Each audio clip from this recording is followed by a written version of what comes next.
You are Locked On Nets, your daily Brooklyn Nets podcast. Part of the Locked On Podcast Network, your team every day.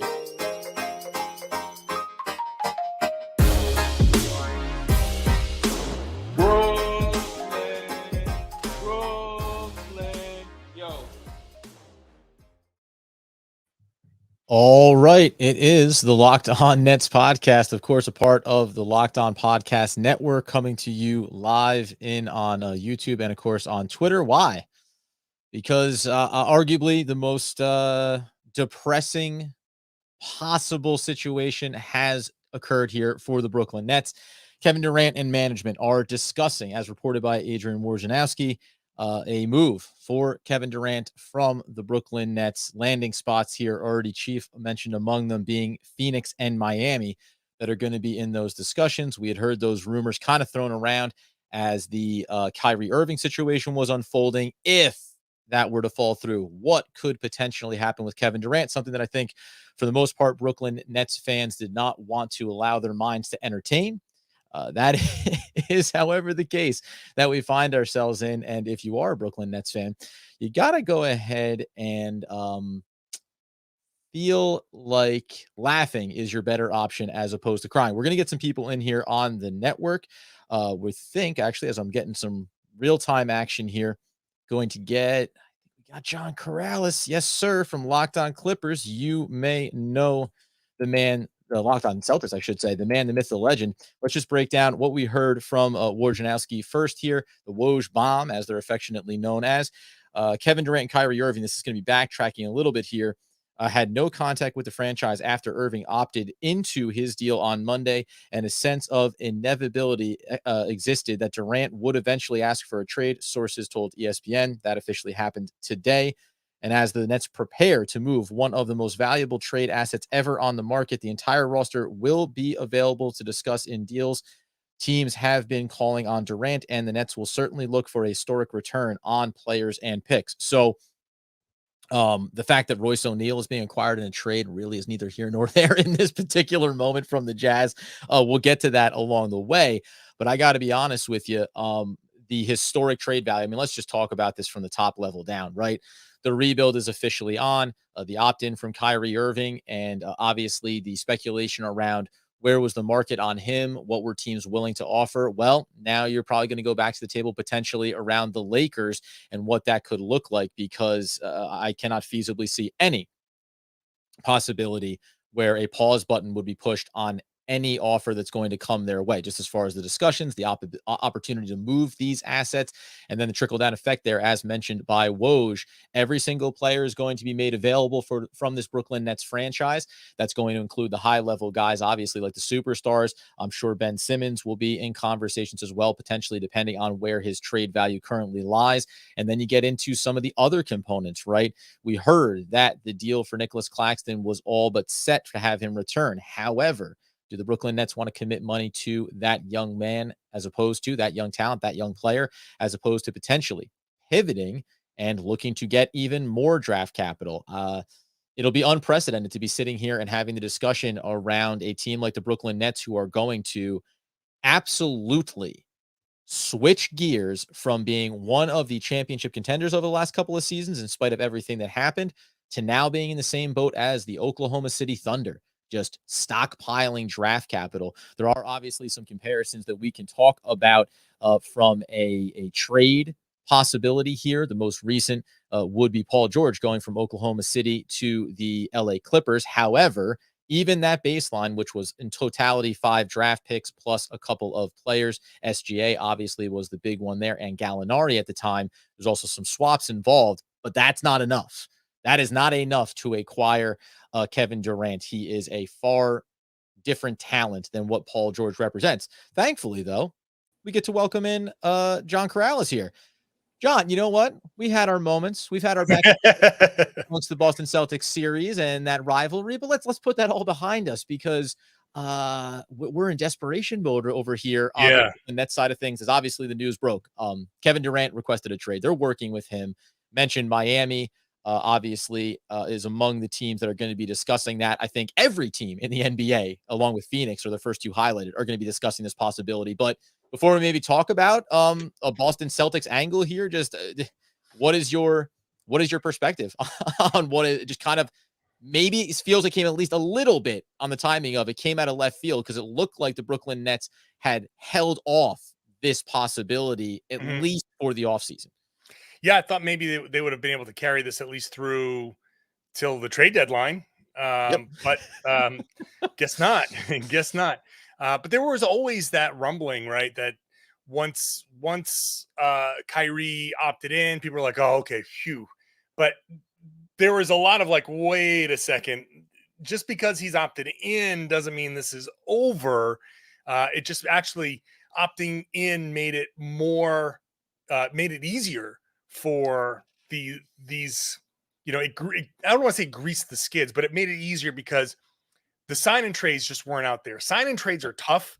Sign and trades with numbers that we're looking at with these guys are tougher because they now hard cap teams, and that's going to be something that is going to really be impactful for Brooklyn, right? Like a lot of the deals, there are cap machinations now that are going to impact who the Nets get back and how these trades are done, how they can do business.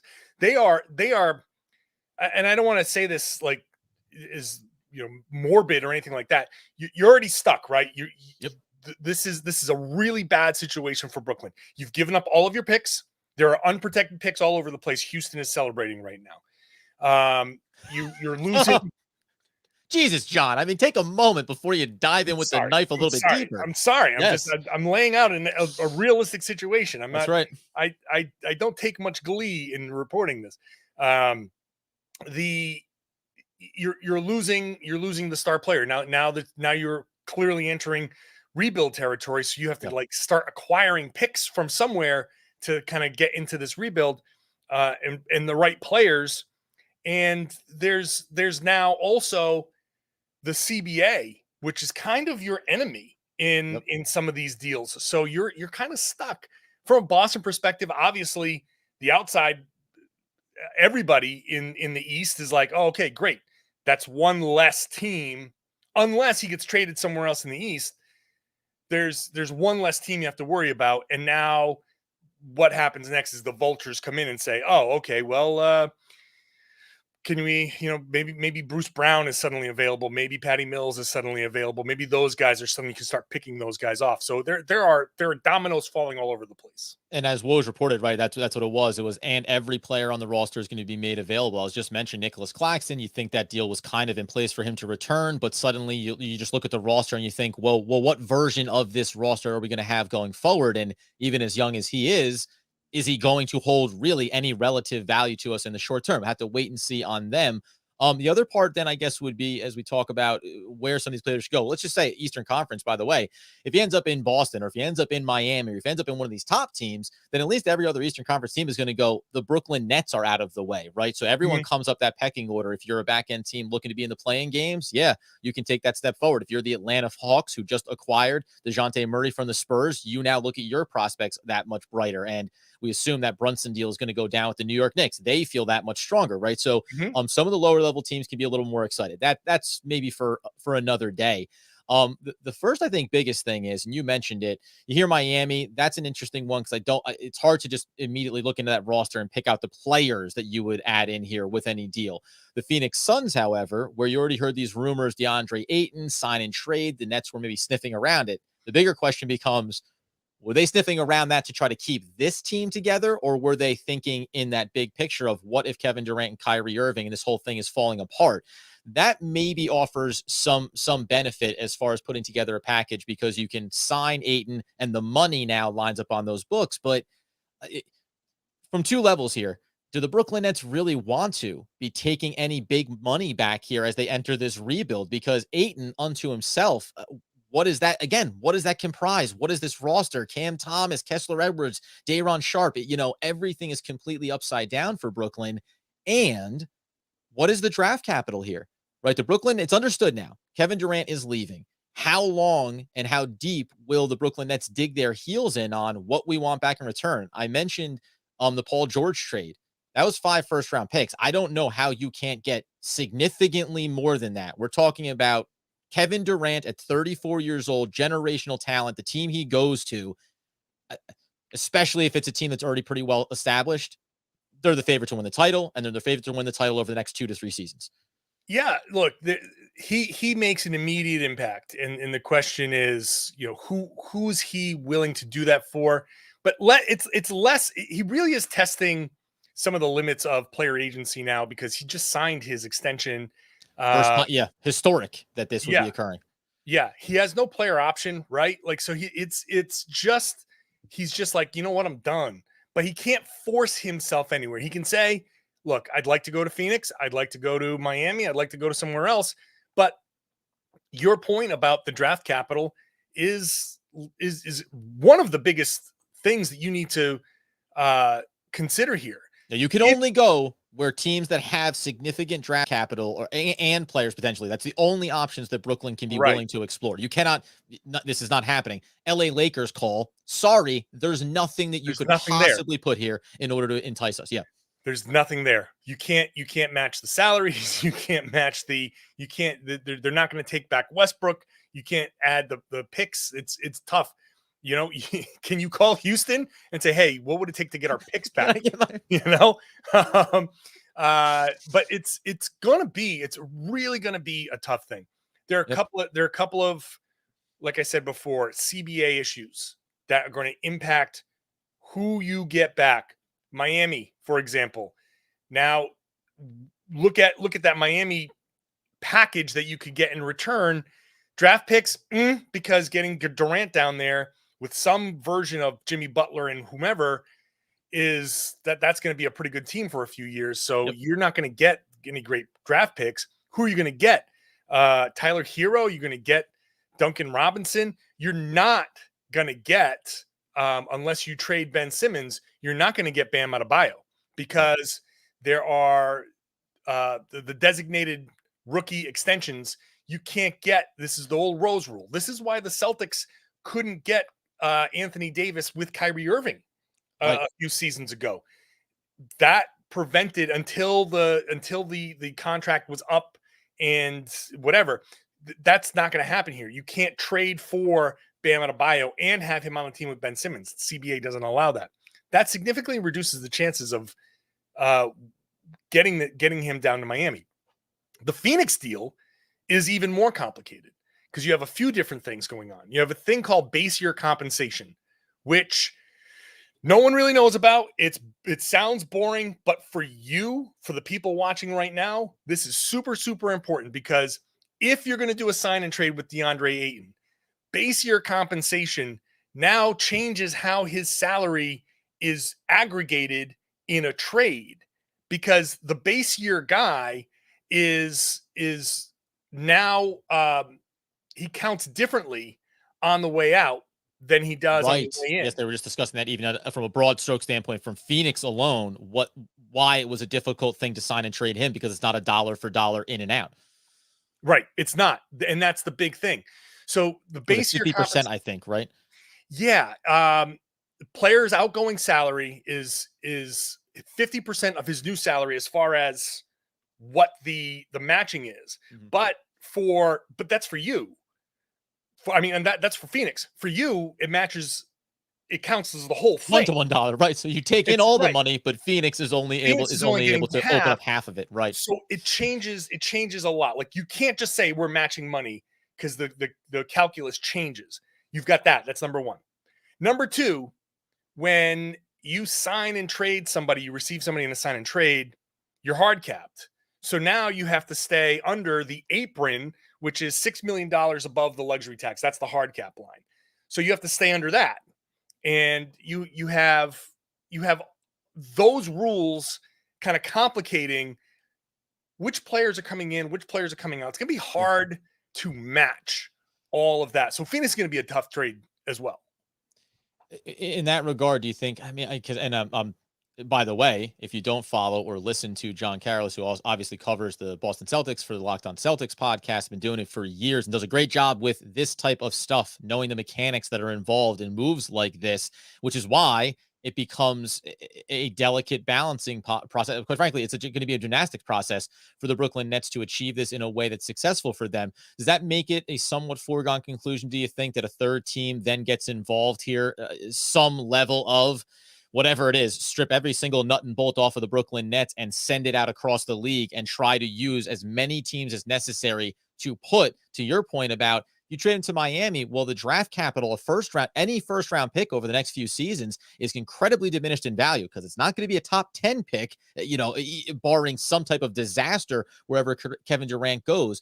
Can they try to acquire assets that way and then send out Nicholas Claxton, send out Bruce Brown, send out players maybe from Miami? You mentioned Tyler Hero. Listen, at the end of the day, Brooklyn, we want the draft capital, not Tyler Hero in one of these trades. Send him somewhere else and get another pick back in the door.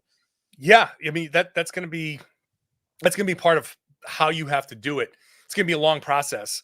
There are going to be salaries that are going to have to be dumped, right? Yeah. On both sides. There's going to be, we talk about gymnastics. We're talking about Simone Biles level Olympic gymnastics, gold. We're talking about, yeah, like tens across the board, even from the Russian judge. Gymnastics that are going to have to be accomplished here.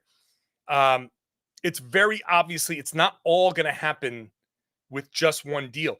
You're going to have to figure out the Kyrie thing. Now, the Kyrie thing, you're going to have to let him play. Like, you got to hope honestly, the hope for you at this point is that Kyrie says, fine, I'll do it myself.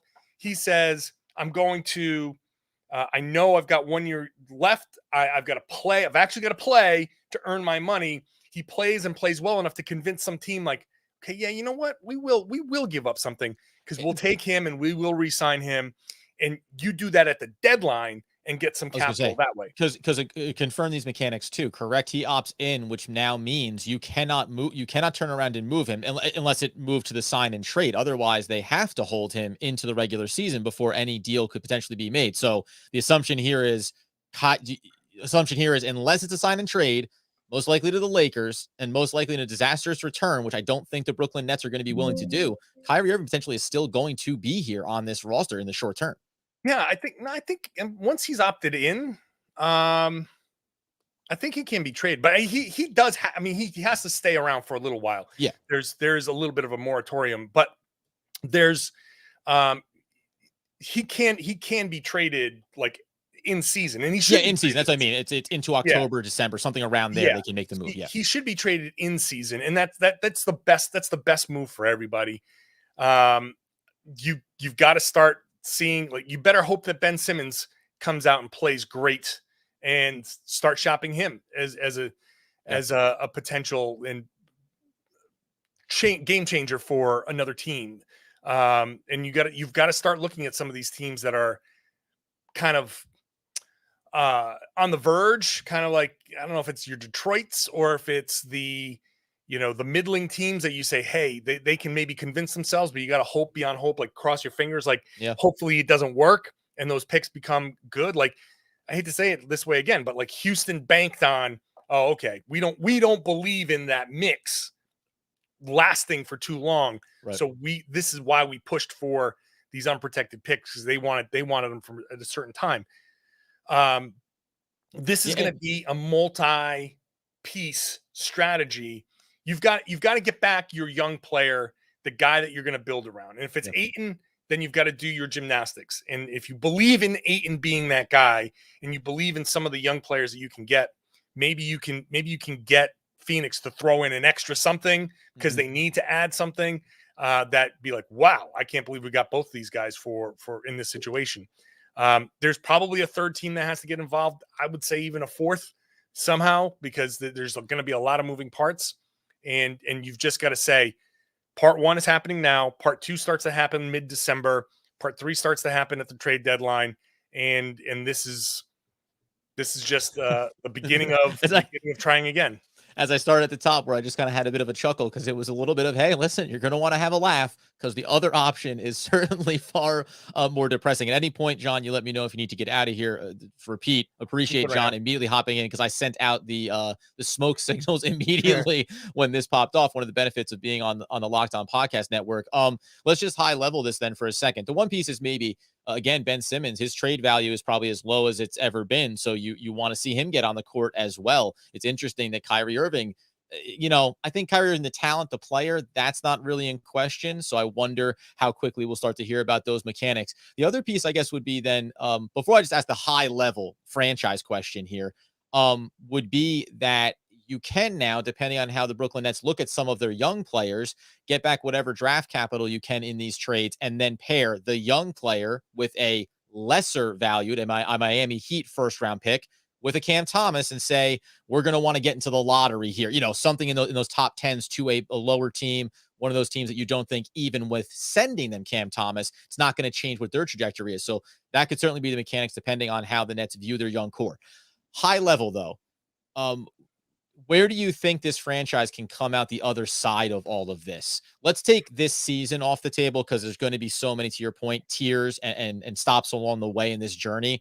Fast forward a season from now, with all the draft capital they're going to have, maybe a player or two coming back in all of these deals. Can the Brooklyn Nets still find themselves being, and I know no fans going to want to hear this in this moment, but can they find themselves in that play-in tournament at the back end of the Eastern Conference and being what they were pre Kyrie Irving, Kevin Durant era, a scrappy, fun team to watch that is looking to surprise some teams? Well, I mean, I think one thing you should do is pull a Charlotte and get your old coach back and see if you can get Kenny Atkinson back in the door. Let's just do the old Marvel universe, reset the timeline, and exactly. Yeah. Just go back to, we're sorry, it's our fault, it's our bad, it's not you, it's me kind of thing. Like, yeah, it honestly, it depends on a few things. It depends on, first of all, who do you get back for Kevin Durant? Can you get that haul? Now, Phoenix is motivated. Now, also Phoenix has one of the worst owners in basketball, and that's rule number one is always find a bad owner that you can fleece. Yep. That's the biggest thing here. So you scan the league and you go, okay, Phoenix has players that could work. We know that they work together. They've got potentially, one of the pillars of a franchise that we can work around. Okay. They've got an owner who hates paying a luxury tax. No problem. He'll gladly ship out a little extra. And okay, so that's a good start. That's a good start. I think Phoenix would be a good trade partner for the Nets. They've got the elements for good. Marks is a good team builder. He made the swing, whatever, but now let's get back to doing what you do best. I was very, very impressed in what Brooklyn was able to do in the aftermath of all of the Boston trade stuff with him and Atkinson and all of that. The Houston trade, this is kind of like part two. You did it again. It happened again. You got unprotected picks out there. It's happened again. Okay. So let's do it again. Let's get Brooklyn back to, okay, Sean, this is what you do well. Let's work your magic. Phoenix is a great trade partner. You got two other pieces. Let's really build up those guys' value and get something for those guys. Every media report is going to be great. Every media session with whoever is coaching is going to be glowing. Everybody's going to be pumping these guys up. Get their value up. Send them out. Send them out to, Portland or something. You got somebody who's on the verge. One of those desperate teams. Sacramento, Portland, maybe in Indiana, maybe one of those teams that's kind of been on the verge of something. A Minnesota that's this is really important to us. We've got to make a move now. And they think that Ben Simmons could be the missing piece because, man, look at what he's done in Brooklyn. We can thank you, Brooklyn, for fixing his shot or his brain or his whatever. Great. We'll give you draft assets for that. And then you just got to be like, okay, we just got to hope that blows up over there and you get some of those picks back and let them deal with the aftermath. And then I'll go on Locked On Kings and be like, all right, here's how you get out of this mess. But that's and then John will make his rounds. So go. That's it. He'll follow the story. That's what he does. Everywhere there's a crater in the team, I'm coming along like, all right, here's how you get out of this mess. But that's your plan of attack. And then all along the way, every time you get any player that's got some good trade value, you got to see if you can just always be scanning the league and be like, first round pick. Anybody? Yeah, because there's going to be a Boston out there right now that says, I don't think they're going to get involved in the KD stuff, but they will get involved in some of the role players that are out there, and they'll need somebody. And when you're in Brooklyn's situation, doesn't matter if you trade with Boston or New York or Philly, you're rebuilding. You don't care about that in the short term. You just say, hey, let's get a 2027. How's that 2027 pick looking for you? You try and snag that, and you try and that's the process.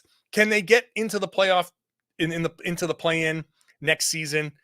I'm going to guess not, but also it depends on if you do get Ayton, does he take a leap?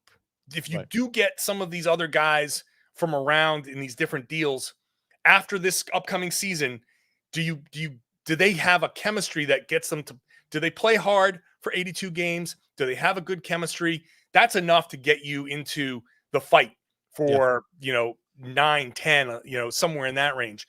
So is it possible? Sure, it's possible.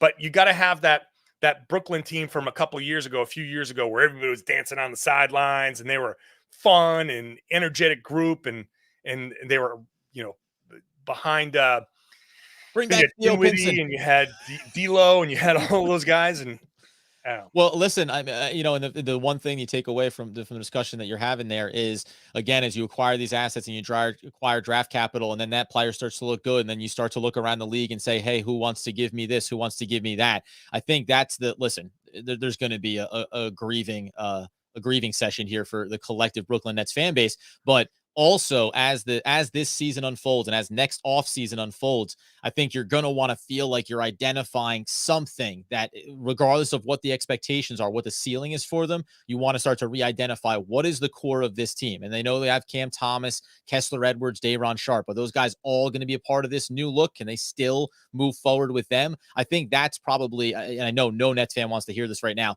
but that's the salve. That's the balm that you put over top of this wound, is like, hey, we're right here with a handful of these players, because as we've seen, listen, getting all these assets and draft capital, it's fantastic, but look around the league, right? Oklahoma City is such a good example of this. It's awesome. You have so much draft capital, but until it starts to show up on the court, it really doesn't matter. And that perpetual wheel of turning over draft capital and waiting and seeing and taking your shots and hoping that they pan out, it's obviously not something that Brooklyn Nets fans want to be looking down the barrel of, but that is where they are right now. And we'll have to wait and see. We have a couple other, hopefully, hosts that are going to come on here in a few minutes, talk about just global perspective, and then also maybe some trade scenarios that some teams would want to engage in. I'll let you, I think I'm going to play it safe here and say you probably need to get out the door, John, but you said Boston not interested in these waters. Kevin Durant, would there be any potential that they would look at this, understanding what you have to sacrifice? Obviously Jaylen Brown is probably the first name that comes to mind. I know, Tatum's not going to be available in this scenario, but would Boston even dip their toe in that water, knowing they just went to the finals? They were already just there. You do have Ime Udoka, who obviously was with Kevin Durant just a season ago in Brooklyn as well. I don't think so. I don't think they're willing to take that step. Now, they're going to have the conversation. I think everybody's got to sit down and be like, have that hard talk, because Durant's obviously better than Jaylen Brown right now. The question for Boston is, it's Jaylen and what? Because the salaries don't match. So it's Jaylen and something. And the Celtics have picks. They have plenty of picks. My fear, and I wrote a piece about this already, that they should pass on the Durant. I understand that Durant immediately raises your championship possibilities, but I also think that if you say, hey, you get Durant, you have a shot at least 1 or 2 championships, say, that's legit. That's a totally legitimate argument to make. I happen to believe that, considering the run that they just made, that they are pretty close anyway. And I think this core of Tatum and Brown could probably win a championship and maybe 2. And then just depending on how some of the other pieces that they add and the internal improvement and all of that stuff, can the Celtics in the long term be better off and kind of like be like somewhat Warriors-ish? Like, well, I was going to say, win the one, sample win size 2. is there. Right. Like you've got, you don't need to do this. You don't need to take this leap with this type of situation. And then if they've been bounced out in the second round in these playoffs, well, maybe they're a little more desperate. that's a different If, story. to your point, they didn't just go up against a team where you say, hey, once you have your core, the goal is to maintain those guys and then develop talent, acquire talent, low key in the background that allows you to be consistent. And I think I'll get you out of here on this one, is that once you see you've gotten to a certain level, then what you want to do is maintain it. I know fan bases don't want to hear this, but once you know, hey, we're Eastern Conference contenders year in and year out going forward, and we're going to have chances for championships, we don't need to take violent swings anymore, right? Yeah. We don't need to go overly aggressive. And when you see the way things unfolded here, when you see the season that the LA Lakers just went through, the sample size also tells you, hey, that big swing, sacrifice everything to get the job done and think you're going to acquire that one missing elite talent, it hasn't paid off now. Their sample size says that doesn't work. So you need to be wary of that, which unfortunately for the Nets franchise is going to be difficult to navigate. You're going to have to give a little bit of breathing room here, I think, for teams to ramp themselves up into that mentality. Yeah, and the Celtics don't have the advantages that the Lakers have generally, which is after a couple of years, you just get the next big free agent that says, yeah, I'd love to go to LA. It's kind of like a perpetual motion machine over there. And the Celtics aren't in a desperation mode.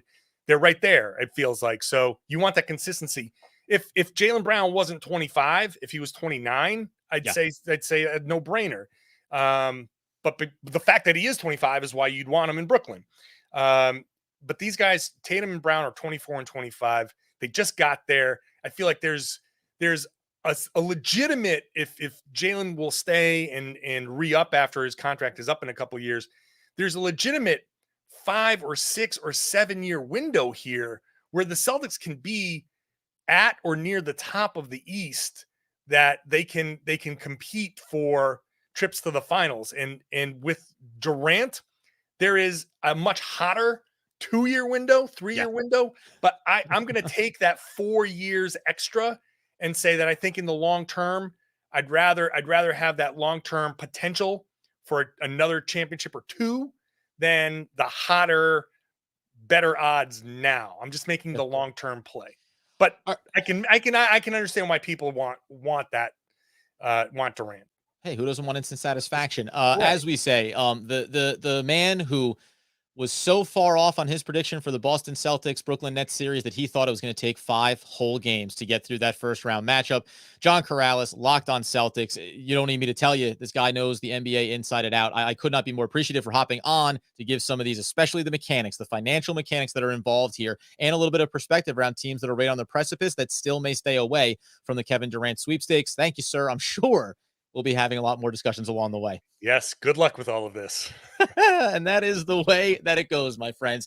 John Karalis, again, go follow him on Twitter. It doesn't matter if you're a Boston Celtics fan or just an NBA fan. You heard the insights there. We'll reset the table a little bit here. Obviously, I'm going to tap back into Twitter, see if we can get into some discussions around additional Woj information. We said the speculations around every single player on this roster being available. I know everybody is just dialing in to the comments over there. I appreciate it. I may try to touch in on them, but it's happening so fast and furious that we have to kind of just work a little bit of balance here. We're already seeing some fans, obviously, looking around the league and saying, hey, here's some trades that we would certainly bite at. But as to what John Karalis alluded to, the mechanics of these trades are not just 1-to-1 on the dollars. We've talked about this a lot on the podcast over the course of these last handful of seasons. A lot of fans asked, well, if Kyrie Irving opts out, do we have that money? No, we do not, right?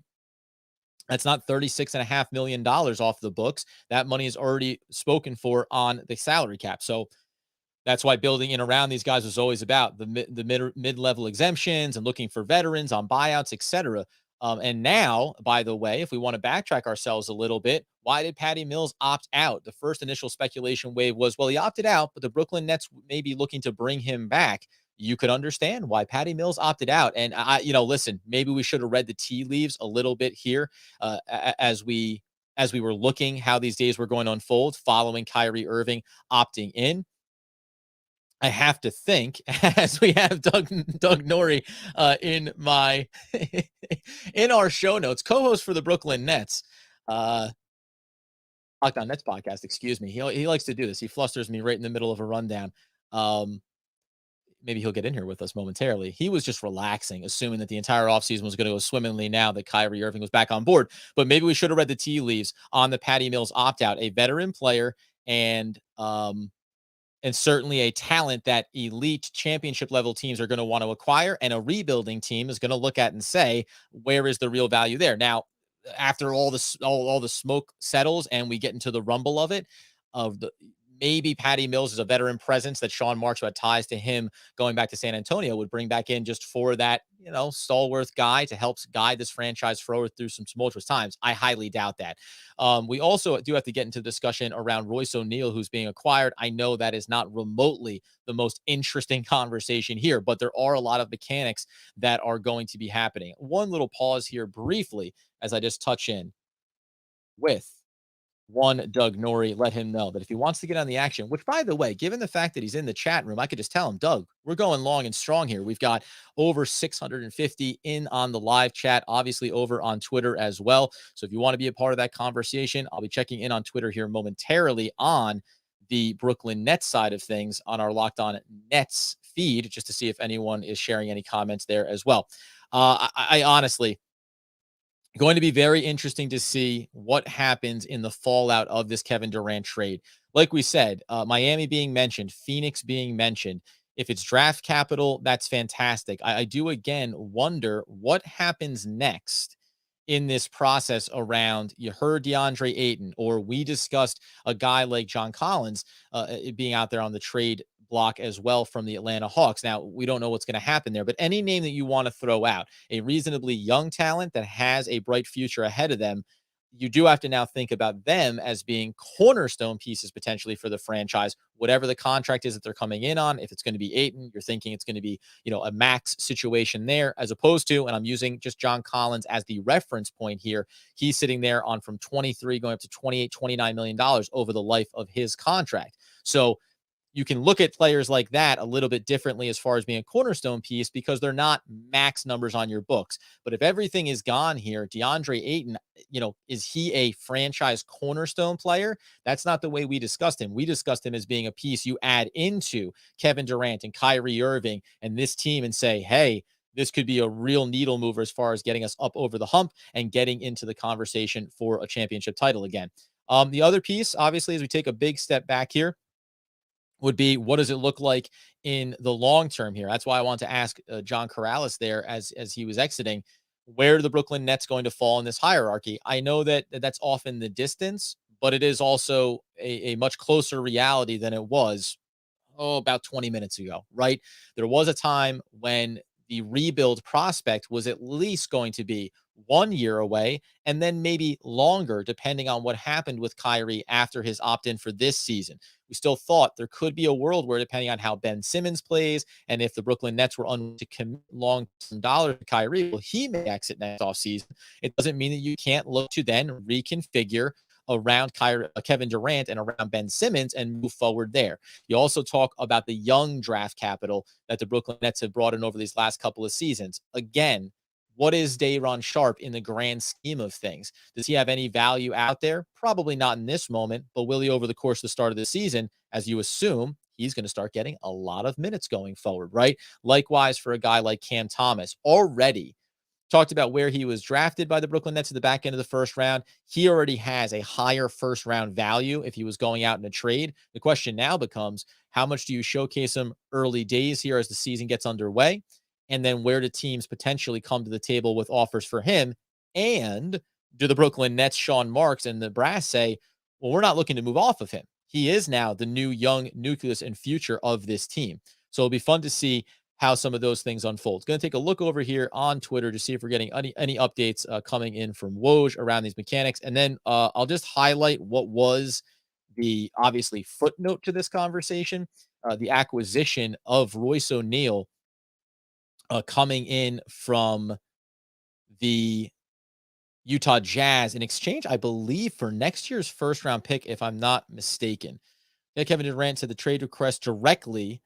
So Kevin Durant, just more news around this situation. The trade request was directly sent to Nets owner Joseph Tsai. So one-to-one communication. The one little nugget I guess you can take away from that is, as we heard, Kevin Durant was staying away from the franchise as the offseason began.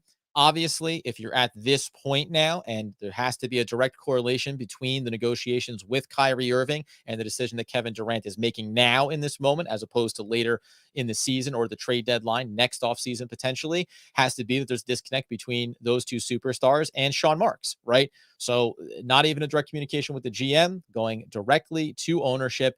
And we can talk about that layer of this as well.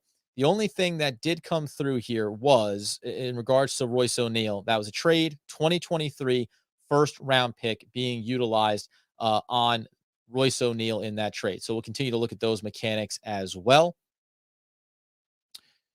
And we're going to see Brooklyn sending their lesser of their own Houston or Philadelphia's 2023 first round pick. So that's a little more details there on that.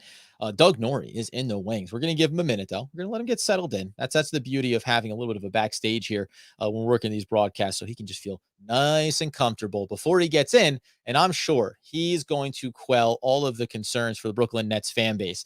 So these are some of the things that we'll be dealing with. Had another conversation in the background here with Nick Angstadt. He covers the Dallas Mavericks for the Locked On Mavs podcast. Not about a trade scenario going with Kevin Durant going to Dallas or anything, but potentially he may join the conversation just to give some NBA perspective. Also got a connection there from, if you remember, Hayes, who we brought on from the Locked On Bulls podcast. We had a good discussion around some of the lesser talent, some of the other pieces, don't want to call them lesser talent, and acquiring maybe some players there a few weeks ago. He may pop in the door here and we could have a little bit of a conversation around one Kevin Durant and the Chicago Bulls. Hey, Doug, how are you, man? Welcome into the conversation. Have you are you up to date? Did you have your phone available for you over the last, say, half hour?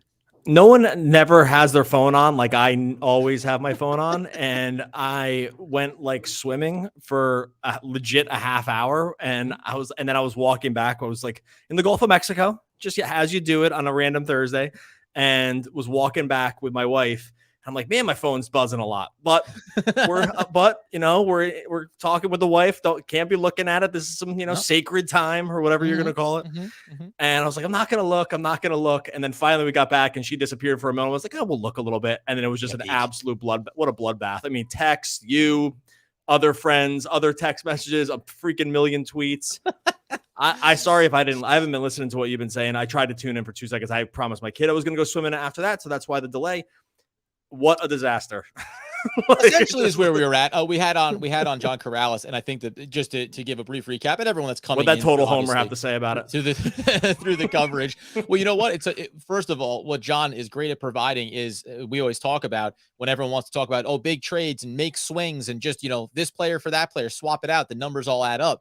In a lot of these teams and discussions, that's not the way it's going to work, friends. DeAndre Ayton being one of those names, right? Would he be a new cornerstone piece? Maybe the Brooklyn Nets would want to bring back in, as was highlighted even before this news broke. The money going out from a Phoenix standpoint is only going to be half of the represented contract for DeAndre Ayton, whereas the money coming in for the Brooklyn Nets will be the total amount. So those dollar to dollars are not just going to match up. And then we get into the mechanics of it all. You're farther into this than I am. I can't even begin entertaining these things. I just want to. Can I say something on a macro level? Okay. By the way, I have two let's push the pause button on all the mechanics on what could happen next, just from the high level of the Brooklyn Nets franchise is going from being championship contender to a rebuilding franchise in the Eastern Conference. Go ahead. Yeah, so there's two things. Like I'll tell you right now, this is going to trigger like some kind of lockout on the next CBA because Kevin Durant has 4 years left on his contract. He just signed an extension. Like this is unprecedented with how many years are left on the contract to begin asking out now. I know people want to throw the Nets brass under the bus if I'm taking the tea leaves, correctly, of just like some cycling through some quick hitting opinions on this stuff. But just from a high level, asking out with 4 years on contract. I mean, again, Ben Simmons just did it, but like now the Nets have two guys under contract that have done it. There's no way the owners are going to allow, like, there's going to be something that happens in this next CBA that is they're going to fight tooth and nail. And frankly, they're probably correct. And like few people are less pro owner than I am. So no worries there. But the part where like this can be part of the mechanics of the game where you just signed a max extension with a team and you're allowed to distrust the team so much that like you just want to go somewhere new and you totally hold the team hostage because every single one of these guys that does it gets it fulfilled. Like they're all out. They all get traded. He's getting traded. I think the Kobe was like the one version of it where he wanted to trade and they said no and then he stayed and then they got Gasol or whatever. Most other examples of this, the player wins. And I just don't know how, and this isn't even like me being like crying over spilled milk or just like taking my ball and going home around this thing, but I just don't know how the mechanics of a sport can work where like this is just what's going to happen. Like this is the guillotine that hangs over you. Like if you misstep a little bit as an organization, right? Which I don't even know if the Nets totally did. It's not like there's some dumpster fire that makes terrible decision after terrible decision. They had a few misreads of situations. It's hard to like fault them totally on not being all in to win. They traded the future to bring in James Harden. The COVID thing got in the way with Kyrie, like Kevin Durant's boy. So like, I don't really know. It's like hard to fault them totally for the reaction to that. And I just don't know how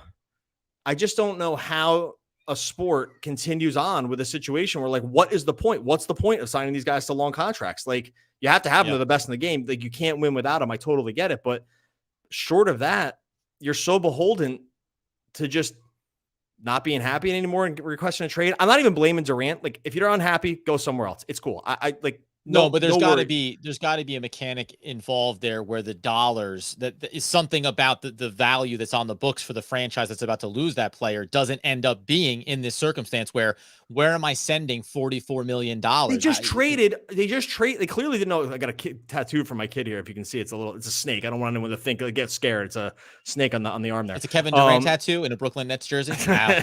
Talk about the all-time. They just traded for Royce O'Neal. They clearly had no idea this was going to happen, right? Like, well, let me ask, because I started to say this before, and the Royce O'Neal one is for next season's 2023 first round pick. You never do that if you think Durant's like you need the picks. You need every pick now. Like, but how could that? Yeah, well, so okay, it's a couple of things. Because the one thing I thought about, and I said this before, and I was just curious. We said, oh, Patty Mills opted out, and I retroactively a little while ago said, well, I do wonder if maybe we should have looked at that with a more critical lens around. Now, it's hard because Kyrie just opted in. You think we push the pause button here, but I said it last week on the show.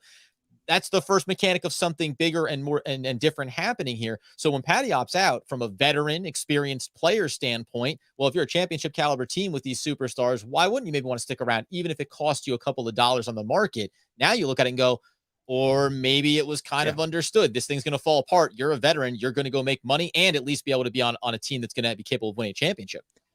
Yeah. So, I mean, right. That situation looks a lot different through a different lens, right? It could just be still like he kind of saw that the organization was maybe starting to falter a little bit, or he couldn't get in touch with Durant. Like, who knows how these things happen? I have no idea. Like, there's a million reasons why Patty Mills could opt out. It's probably better for the Nets at this point that he did. Like, there's no reason to have. I mean, it would probably just try to trade him, but like, there's no reason to trade it. I mean, how far away? I'm sure you talked about this, but how far away is the Kyrie request from now? Like, I don't know. Like, and they said too, right? And that's going to have to wait if he's just on the opt-in. They'll have to at least wait into the season.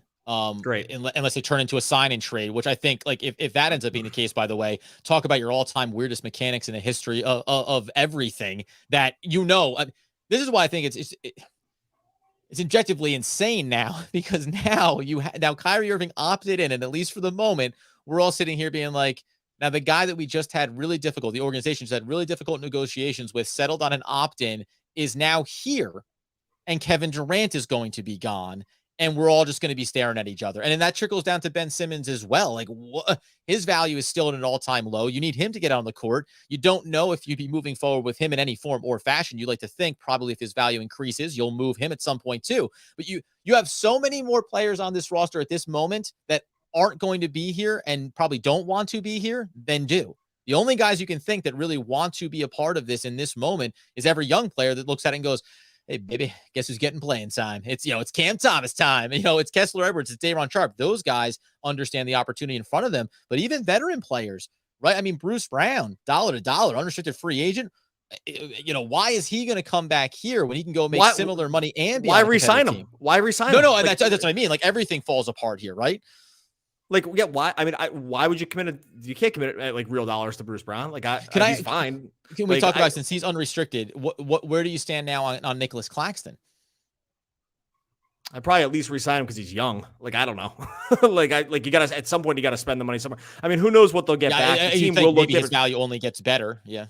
Look, there's going to be a world where there's real guys come back in through the door. So it's not going to be like, I don't think we're looking at it like a DeJounte Murray, 4 times the picks or something like that, 8 first-round picks from a team. I think there's going to be a few real-ish players. No one's going to be nearly as good as Kevin Durant. We're probably looking at like a couple of 33-cent pieces and then some picks would be my guess, something like that.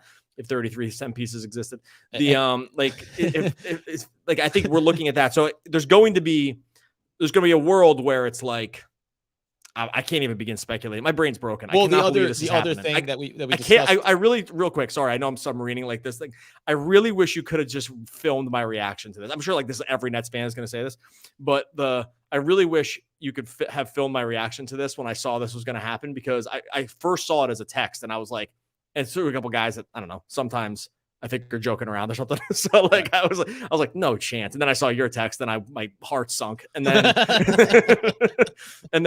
and I will say, and I did maybe think back to, this is almost to the day 3 years ago of the clean sweep day where you and I were just starting the podcast, right? And it was like we had just started the podcast like 2 months before. It was before we were even on Locked On, and we were doing our own independent thing. And then I remember we did it with like sort of the promise that we thought they're like, we think something's going to happen this offseason. Nets are like a really good team. You're a huge fan. Like, for those that don't know how we started. And I was like in Mexico at the time when I read it. And I can picture myself exactly where I was when I saw that clean sweep from Woj coming through. And I'm not too far away from where that is geographically right now. And it's like very fitting that this book ended it, because it's weird. Like, I'm never going to forget where I was when I heard this news, because it's so ground shifting. And I hate to make a mountain out of a molehill because it's just sports and it's just a player and whatever. Teams go through life cycles and this is not like the end of the world. But when you follow a team, your whole goal is to get guys like Kevin Durant on your team. Like, that's the whole thing. And to have it crumble so quickly is just frankly mind-boggling to me. So anyway, you can keep going with it. I just need to like wax a little bit like sad, I think, here for a minute, because it is like sad. I was like, my wife doesn't care at all, but I was like, definitely just talked her ear off about it while I fulfilled other obligations for like for 30 minutes before I jumped on here. Well, here's the deal too, by the way. You said you never forget where you were. I was in my apartment, so obviously I have to move. Like, that's the bottom line. This is no longer a safe Never space coming back me. to this dumb country again, I'll tell you that. Can't go downstairs. That's where the refrigerator is. I don't know what happens next for me. I'm upstairs in the studio now, so we'll see what where it goes from there. But to your some of the high level stuff, or some of the mechanical kind of stuff around this, around what are you going to get back? What are we going to be able to accomplish? As I highlighted with John when he was on Karalis from the Locked On Celtics podcast, is the Brooklyn Nets now, you're going to try to get as many teams involved as possible, because I know you're sad. I was there. We're having a moment. But one of the next mechanics is here. When you hear some of the teams that get discussed, it's all teams that think adding Kevin Durant makes us a championship team, as any team that adds Kevin Durant would be, unless you were the Brooklyn Nets these last few years. So when they do that, all of the draft capital gets immediately diminished. So it's like the total round robin, duck, goose, everyone, just bodies and names and dollars flying everywhere to hopefully allow Brooklyn to get back draft capital that really does represent, top 15, maybe into the lottery scenarios from certain teams. That's what the goal has to be for Brooklyn if we're talking about really resetting this timeline here. And if we want to just talk about it from the organizational standpoint, as Karalis pointed out, and we always talk about this, it's not too long ago that we were singing the praises of Sean Marks and the Nets organization for all of the things that they accomplished to get to the point where they could sign Kyrie Irving and Kevin Durant. While it's not the thing we want to be hearing, I do have to have some level of confidence that once all the smoke clears from this, at least I know you guys have done this before. And like, at least I know that you're prepared for this to happen. By the way, a footnote. I don't think Sean Marks sees the end of the season. I think this is it, right? Like, I don't know. Well, but if that was, okay, let's discuss that a little bit. Well, let me bring up something too. And this is why this situation sucks even worse. You know who the biggest winner of this whole thing is? The Rockets. Well, by the way, Doug, talk about perfect timing. You didn't even know this, but let's briefly go to Locked On Rockets host Jackson I just saw him in the background. God, I'm sick. Your friend and mine. We talk about people that are celebrating on a day like today. It might be someone. I didn't even know, Jackson. I didn't even know you were coming on here. I just interrupted Adam at another point to say that the biggest winner here is the Rockets because the Nets can't even tank. They can't even tank here. Like, there's no point in tanking. The Rockets own every pick and every swap from here till like my kids are in college. Like, I don't even know what's the point? The Rockets are such huge winners. The Nets are going to be forced to just they're going to get players back here. They're going to get players back and they're going to be forced to just kind of like try to stay competitive. There's legit no point to tanking. They're in the same situation they were after the KG and Pierce thing. Like, it's like, I'm sick. You can talk. Look, I do gotta say, like, I think it's kind of organizational malpractice that the same organization that made this mistake last decade has been allowed to make this exact same mistake in the subsequent decade. You think that they might have learned their lesson last time, and I get it. It's James Harden. The situation's a little bit different than trading for an aging KG and Paul Pierce. But at the same time, like, nobody in that organization was like, hey, guys, remember the last time we did this and it didn't work out so great for us? And yet here we are less than 2 years later, and the Rockets own the Brooklyn Nets draft capital for the next 5 years. It's absurd to think about. And at the time that the trade was consummated, everybody was bashing Houston for it, but the vision now for Rafael Stone is coming together. Now, is there going to be any opportunity for us to get KJ Martin Jr.? Is that just something you guys could just kind of send him over our way, kind of as a, it's a post-mortem thank you for all of the picks. Why don't you take a young player? I mean, anything that you think, Jackson, could maybe buoy the Nets fan spirit here. Yeah, it'll be like we send you guys like a thank you, like a fruit basket. Like, here you go. You know what? He wants minutes. He needs time. Here's KJ Martin. Have some high-flying dunks. And thank you for the next half-decade worth of picks. Well, the best part will be they don't even need to swap the picks because like the Rockets pick is just like better anyway or whatever. Like, it's just like the swaps don't even end up mattering because I gotta say, right to reverse swap. That's one right to reverse swap those picks. When Jackson was saying about I will say, and I said this like a week ago, and there's just another piece on the bedpost here, but like the number of misreads this organization has had from the front office, I don't even think like bad decisions, just like times they've misread the situation around what's happening with their own players is like pretty sickening. Like, they misread the Kyrie situation and how he would react to like kind of just getting essentially like, forced out of being able to play. I think they misread how much he would react to that. They misread how unhappy Harden was in the moment, for sure. They've clearly misread the Simmons thing prior to the trade because he didn't play and just whatever was going on with him, totally misread. And then now they misread Durant's situation completely because they just traded for Royce O'Neal and sent out a pick that they desperately could use now.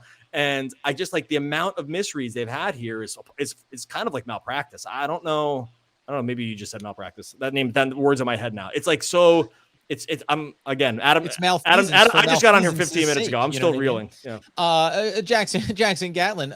Any closing thoughts just as far as how you're feeling going forward?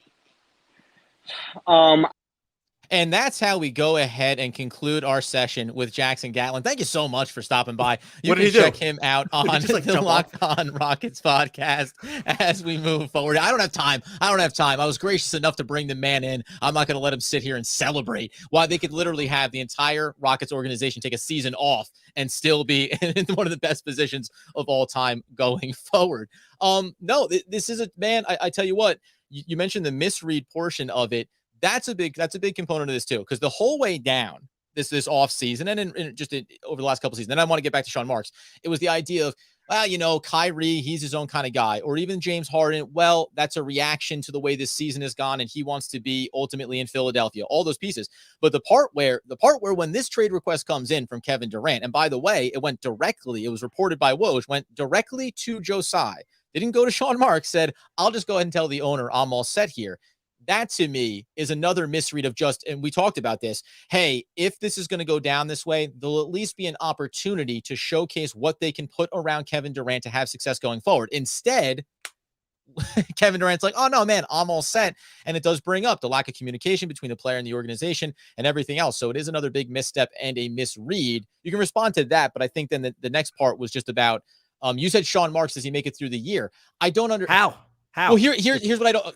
Here's how. How is that, man, I would be absolutely shocked if, regardless of this all falling apart, Sean Marks has to have had conversation with Joe Tsai, because once you hear Kevin Durant sends a request directly to Joe Tsai that I want to be traded, if Joe Tsai is sitting there and says, what the F, Sean Marks? Hold on a second, Kevin. I'll fire Sean Marks right now. And we'll just give me a half hour to have a conversation with you, and we'll correct this thing in your vision. The only way that this is all happening like this is if Sean Marks is there with Joe Tsai and he's saying, listen, it didn't work out. There's missteps along the way. We knew the risks we were taking when we signed Kyrie Irving and brought in Kevin Durant and sacrificed assets for James Harden.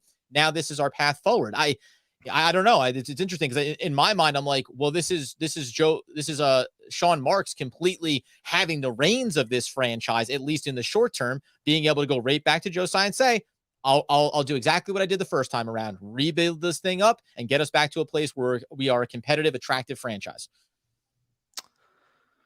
I mean, I just don't see how it happens. Like, I think that this is like so far gone. I will say that I doubt Tsai would side with Durant on this. My guess is like Durant's request to the trade is some extension of the organization that starts with Tsai and then stops with Marks or something like that. Like that they're probably coupled together at this point in a way that makes it so that like that conversation is never really going to happen. Probably if I'm an owner, even if I felt like I wanted to do something like that, I wouldn't, because it would undermine any future GM that was going to come in there, because they could point to, hey, how long am I going to last here if like a player is just going to run me out of town, after they just signed me to a contract. Like that's not exactly the way to, incentivize good young, good GMs kind of talent into your organization. If you see that you could just be out on the next train if like someone becomes unhappy. So I don't think you can do that organizationally. I don't know. Like the path forward here is fraught with peril. The only like way I could probably be talked out of this being like the worst situation ever, and it's pretty darn bad, is if like someone like Zion came back through the door, you know what I mean? Or like some player of like that caliber.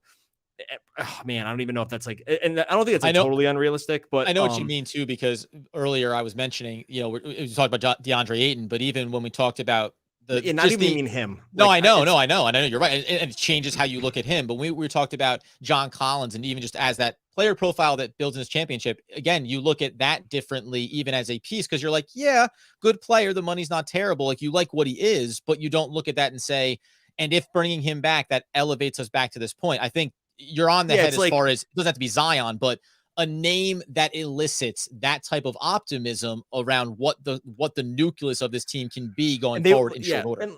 And they wouldn't do this, but it'd be like SGA and a bunch of picks from OKC, because they were going to they're not going to do that because like they're at a different timeline, but like something like that. It's like maybe a future star-ish kind of player and a bunch of picks. Like, okay, I can maybe talk myself into something, like begin at least feeling better about that. But if it's going to be like DeAndre Ayton and like, Mikal Bridges or something like that, that sucks. Like there's no way I don't, you know what I mean? Like situations like that where they're still young and the money or whatever is going to work. Like those situations are really bad. It needs to be like someone, and there's very few people. That's why I threw Zion out there. Like, and I've heard that I'm parroting that from hearing that someplace else, but some situation like that where it's at least you can kind of squint and see it with, being able to rehabilitate somebody, or like they're still young and you can start a new timeline or something like that.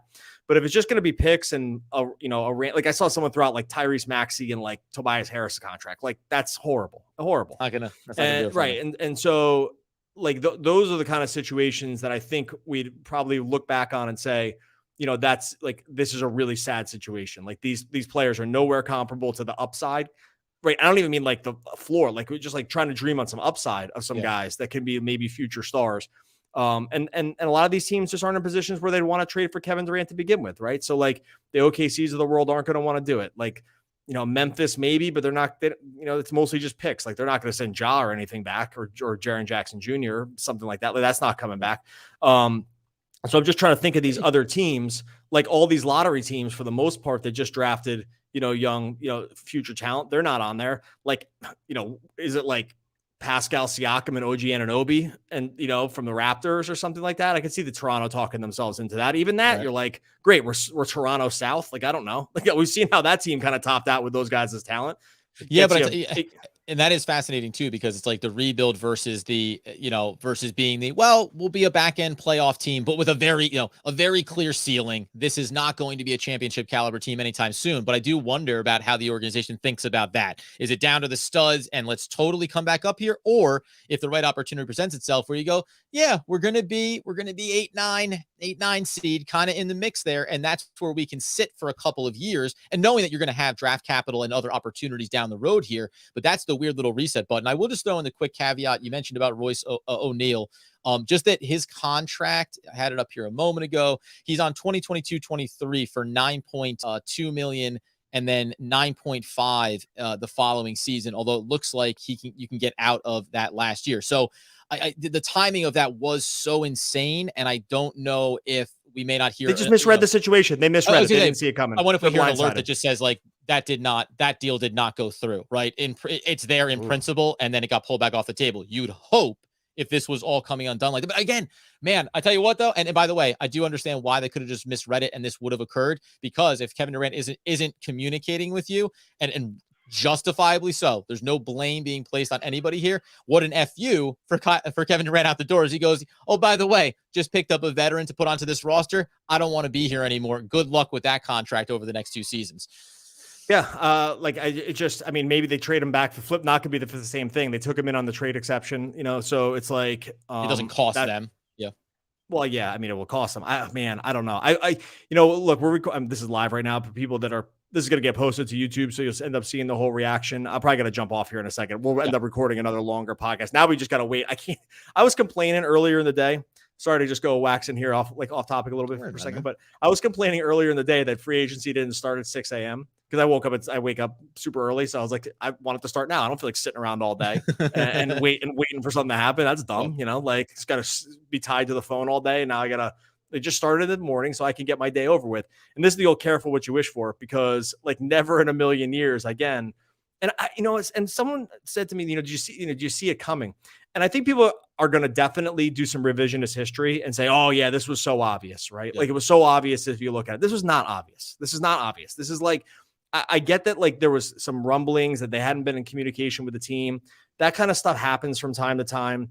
Him requesting a trade, there's just no way. Like people were not really thinking that was going to happen. You know how I know? Because no one said it. I was going to say, it was not hinted or speculated at. It wasn't even asked of Woj or of Windhorst or any of the key players you always talk about, Shams Charania, any of these guys that either cover the NBA or the Nets specifically. Yes. It wasn't even hypothetically asked. Is there any possibility Kevin Durant would request a trade now before the season begins? It was never even hinted at. So this has to feel, for the league collectively, completely out of left field. Durant doesn't care, because I know, like, if you just follow him online, like on Twitter specifically, like he just, he's happy to mix it up. And I don't think he feels pretty secure in his legacy, I think, or where at least he stands talent wise. His personal brand will take a massive hit from this. Like and I don't think he cares. So whatever. Mm-hmm. But, it was already a weird situation because of like the leaving OKC to go to Golden State and then leaving Golden State to come here. And then like this, but then I will say again, just to wrap back around to what I said at the beginning, he has 4 years left on the contract. Like the part where you become impatient around maybe some missteps around the thing, like that's what you signed up for when you signed the contract. Like a year ago, you were okay. And you felt like the vision, because here's the thing, he could get that money anywhere. So it's like, not even like, oh, the Nets could pay him the most. Yeah, they could, but he's going to get paid the max amount from wherever he goes. So it's like not even a money thing. When you commit to the team, you are saying, sort of like in a marriage in some ways. I'm committing that it might not be perfect all the time, but long term, I see this vision. And to hit eject on that with 4 years left, I find to be kind of just gross. I don't know. Not gross. Maybe that's the wrong word. It's just like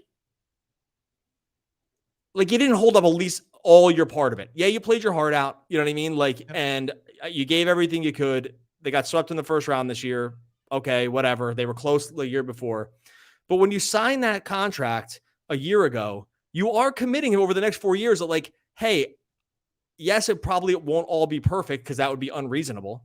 But I trust that there's some vision around this, and that's why I'm going to sign a long-term deal. Yeah. And I would love to know exactly. I guess I'd like the list of all the things that was able to make this beyond repair, right? How many things? Is it the Kyrie thing? I don't know. That feels a little bit just sort of circumstantial, at least a little. And even from both sides, the Harden thing, he just straight up quit on the team. He 100% just quit and wanted out for whatever reason. And then after that, you don't like Ben Simmons maybe, and you didn't want him back. It would be nice to know what the exact reasoning is here, because it would have to counterbalance to some degree that you have 4 years left on the contract that you just signed. There has to the list has to at least tick up a little bit around there. Well, the one thing I'll say is that when you list these things, and what we know is, talk about with all sports, right? The players, it's a fraternity that plays in this league. And so even if, the way he talked about it afterwards, everyone outside of the players speculated, well, of course, Kevin Durant frustrated with James Harden, etc. But to me, it's again, it's the fraternity of the players. All right, you're not happy here. You wanted to ultimately get to Philly. I get it. You do whatever you feel like you need to do. Kyrie Irving, I'm not looking at this as if there's any difficult mechanics around you being here and what the contract looks like. It's you taking care of you. And I appreciate that personal perspective, but I also understand why it's total chaos when you look at it from the other side, because he'll walk away from this. And if you want to cast your mind back to Golden State Warriors, he said fondly thought of the organization, didn't love the way the injury was handled, but still thought fondly of the organization. Well, guess what? He ended up giving them a little extra value on the way out the door, turned into Wiggins, who helped them win a championship. And now Kevin Durant will move on to what the next piece may be. Doug and I will be back in later as free agency officially kicks off. We'll take a look at what's going on, if any real big news breaks, obviously, and any other fallout from this particular set of circumstances. And then we're going to bring in Nick Angstadt. Say hi to Nick Angstadt for me. I'm going to jump off here, but you can get all Nick's thoughts. I don't even want, frankly, I can't hear any other opinions on this. The Jackson Gatlin thing's got me rattled now. I was too correct about that. Was too fortuitous a timing. All right, so you can say hi to Nick for me. I'll talk to you guys later on the podcast.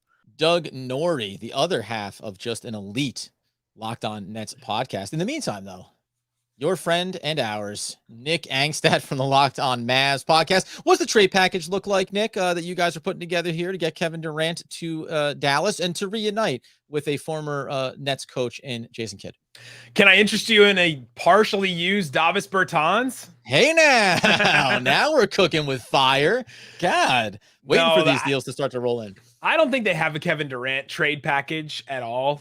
Unless they could get Jalen Brunson back in some way, that's what they were going to do, is to take him and repackage him. But I think the move for the Mavericks could be Kyrie. And I'm curious as your thoughts, as I'm seeing some Woj just reported on TV that there are teams talking to the Nets on trying to get both Kevin Durant and Kyrie Irving. And I'm interested to see if you think that they're going to go together or if they're going to be separate. This is one of the things that we talked about at the back end of Kyrie Irving opting in. It was ultimately, if this were to start to fall apart, if you started to hear it now, we thought we'd make it all the way to the trade deadline of this upcoming season. But if you start to hear rumblings that for whatever reason, not health, the team not as competitive as you want to be, Ben Simmons doesn't get on the court the way you expect, that if Kyrie Irving was getting discussed, we don't know for sure that Kyrie Irving and Kevin Durant don't envision a version of this where they go somewhere else together, which is arguably probably the most, it's hard to say this with Kyrie Irving, but enticing to certain teams, because you look and say, oh, we can get two superstar talents and they can come here and theoretically take us to that next level. Now, from a Maverick standpoint, that doesn't serve, I don't think, the function there, because the parts and pieces don't add up. The Mavericks, however, when you said hearing these rumblings about teams that are interested, there was a little bit of rumbling before Kyrie Irving was offered the opportunity to seek a sign and trade. and that the Mavericks pulled out of that discussion, would it seem odd to you then that they're now being reintroduced into that conversation? Well, part of the difference would be they're losing Jalen Brunson. So if they lose Jalen Brunson, and then did Dallas think there was an opportunity to retain Brunson at least as this offseason was starting to get underway? There's all kinds of reports and rumors and stuff flying around. Like, there's reports that Dallas knew that Brunson was leaning towards going to the Knicks for like weeks. And so if you take that and you say, okay, weeks, then all of a sudden it's like, okay, well then they should have known some of this other stuff and they should get desperate now. But Brunson is now apparently taking meetings, and he's giving the Mavericks at least one last chance to go and like make the right pitch. And so I'm thinking, okay, well, if he doesn't stay, then all of a sudden they could get real desperate, right? And if you get real desperate, here's Kyrie Irving coming down the pike, right? So I think that's the one that makes sense for the Mavs. But man, this is wild. Yeah. Speaking of, it is wild. The one thing that Doug and I were wrapping up on at the back end of it there was, and John Karalis had come on earlier and discussed all the mechanics to go into this. Now that this starts to unfold, it's not just dollar for dollar matchups here and getting back high price talent. You're trying to get draft capital. You're trying to involve additional teams to get bad teams draft capital, not Miami Heat. If Durant goes there, who wants their first round pick? That will be at the back end of the first round. I actually, I'll ask you the broader NBA question of how does this shift the landscape of, as Doug and I talked at the back end there, 4 years left on Kevin Durant's contract and he's out of here. I mean, are we going to see the impact in CBA negotiations, trying to give some protection to the team side of it? Because it's not as though something from an organizational standpoint malpractice on their side that said, oh, well, it's very reasonable for these stars to not want to be here anymore. This is a guy with 4 years max dollars on it, and the Nets are going to end up getting absolutely decimated by this because the dollars are still going to be represented there, and they can't just clear that off the books and say, oh, thank you so much. Yeah, like the best case scenario for the Nets is they just like go back to zero, right? I think so. And that was we mentioned DeAndre Ayton, and it goes, well, that's not the guy you want back now if you don't have Kevin Durant. Like DeAndre Ayton's a piece you want with your stars. Him by himself, I don't know. You don't look at him as a franchise cornerstone player. So it's back to zero with him as like the Brook Lopez role, right? Like he's back playing that same thing as like what you guys had before the all that other stuff that happened with. And that's what becomes fascinating. Yeah, of saying, are there young players in the league? And we had talked about, I'm recycling some of these names, but it's like, John Collins doesn't look like he wants to be there in Atlanta. Okay, is he a guy that moves the needle for where this franchise can go? Maybe, maybe not, depending on what happens. But he also has 4 years on his contract at a reasonable number. And over those next 4 years for a 24-year-old, well, if he looks good, now at 26 years old, you're trading him for more draft capital. And unfortunately, that process, no matter by whatever it looks like, is still going to be, from a Brooklyn Nets fan perspective, an absolutely brutal timeline for how you get back to competitiveness, especially in the Eastern Conference, which is now seeing Atlanta and it's seeing the New York Knicks. If they get Brunson, right, some of these back end teams are getting stronger as the Nets are obviously getting significantly weaker. Yeah, you start to look at some of these teams, and there's the comment yesterday about the Sixers trying to make moves, and then Harden coming back in shape. Let's go. And you're like, okay, well then they're starting to make some moves to rise up. And so, man, this Brooklyn Nets team, it changes the landscape of the entire NBA a lot. What if he goes to the Heat? Then all of a sudden that Heat team becomes something completely different than what we've seen before. It almost goes back to like the Heatles, right? It goes back to like LeBron and Wade, and it seems like it's that kind of team. And you know what? One thing we hadn't talked about we didn't talk about on the podcast because we didn't know this was going to happen. But when they were hearing about the rumors, like even saying, oh, any of these teams that you got listed around Kyrie Irving, the one thing I did in my mind was I thought about, just from a NBA personality standpoint, like Kevin Durant in Miami makes a lot of sense with his personality and demeanor and the way that franchise represents itself. Whereas Kyrie Irving, I think that's more, give me a team that's desperate, a team like Dallas that came close and doesn't want to take a step back here in the short term over these next couple of seasons. But yeah, the fit from a Durant in Miami makes all the sense in the world in the short term with Jimmy Butler. Like, whatever it is off the court or however you view Kevin Durant, I think the no nonsense mentality, I think that trends, and I think that tracks with some of the players they have there. The unfortunate part from a Brooklyn Nets standpoint is not getting back Bam Adebayo. But you're not getting back any of these crown jewels. You're getting back Tyler Hero, which I don't think you even care about, honestly, if you're the Brooklyn Nets, just from a capital that you're returning there. The other piece would be then that the Heat, who were amongst the top teams in the East, stay at the top. And that's the other thing we talked about with John at the top of this was they start to tumble. Brooklyn falling down elevates X number of teams. And as long, if you're an Eastern Conference team, if it goes to any of the top teams in the East, well, then your outlook only gets better. If he goes to one of those back end teams, now all of a sudden you're right in this competitive waters, and Atlanta or the Knicks go, oh, we still have, but he goes to Chicago, right? You go, well, what the heck is this? Now we still have another top team in the Eastern Conference with Kevin Durant in our way, let alone whatever happens with Kyrie. Woj also just said that Kevin Durant wanted a long-term deal for Kyrie, and that didn't happen. What do you think about that piece of it? Do you think that had factored into Kevin Durant's decision? And I got to be honest with you, they said he had stayed away from the organization. You didn't read the tea leaves too much on that because it happens, but Shams Charania reported that the mechanics of the negotiations with Kyrie Irving were the Nets came to the table with a 2-year max contract. They also came to the table with 2 years at max dollars, and then based on games played and some other little incentives, also had years 3 and 4 kicking at max dollars. I don't see, and I talked with Antonio Daniels just the other day about this. I don't understand how I understand it, but within reason, the organization came to the table with a very reasonable construct for Kyrie Irving still to get paid max dollars. It's hard for me to look at it and say, well, if I'm Kyrie Irving, I want the full guarantee. It lacks a certain level of personal accountability, I think, to be able to say, look at the number of games I've played or not played. And you can take this past year and the pandemic off the table. He still missed significant time over the 2 seasons prior. So I think that they came to the table with a reasonable offer. Now, I had said on the podcast with Doug, if you run this past Kevin Durant, however you're going to handle the Kyrie situation, had to be one of two things. If Kevin Durant said, I want max dollars for Kyrie Irving on a max contract, then you organizationally had to make the choice of committing to that and, quote, living with the results. The other option would be to say, if we don't go that route, do we have your guarantee, or at least your assurances, Kevin, that we can present to you what a roster could look like going forward without Kyrie Irving?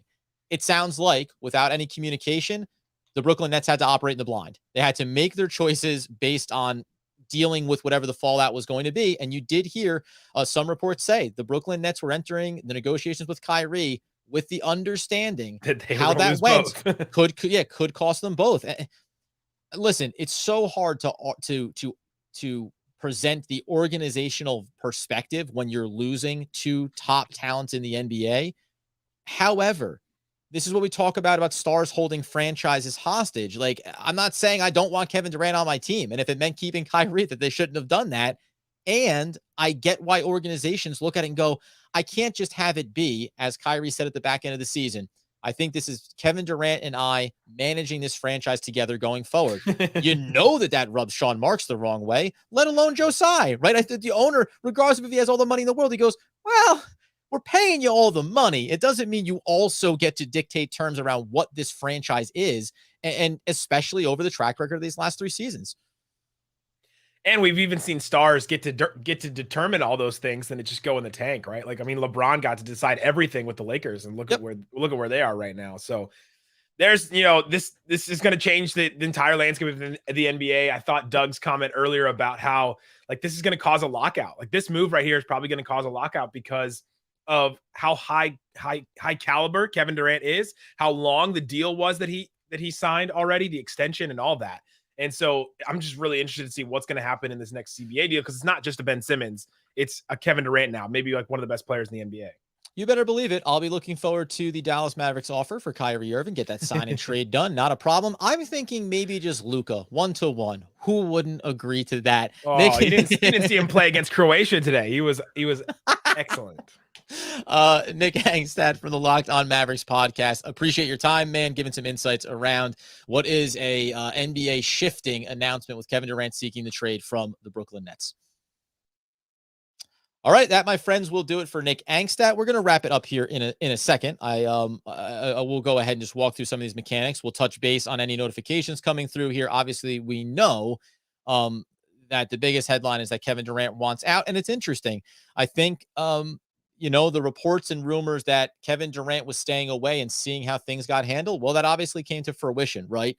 And if you're going to be flying blind, and to some extent, you could say Kyrie Irving and Kevin Durant are tied at the hip. That's the way they came into this franchise. So you should just safely assume that anything short of max dollars, if you're going with player mentality, is not going to be acceptable for Kevin Durant. I can appreciate that. And that's why, again, I think that the Nets organization came into this offseason and into the negotiations with Kyrie Irving, understanding there's a real world where this is what happens next. Now, we can debate around what's going to, the Royce O'Neal signing or the trade there, and if that officially goes through and what potentially happens. Obviously, what we know for sure is that Nets fans, as we see in some of these comments here, immediately everyone's going to look back at the trade for James Harden.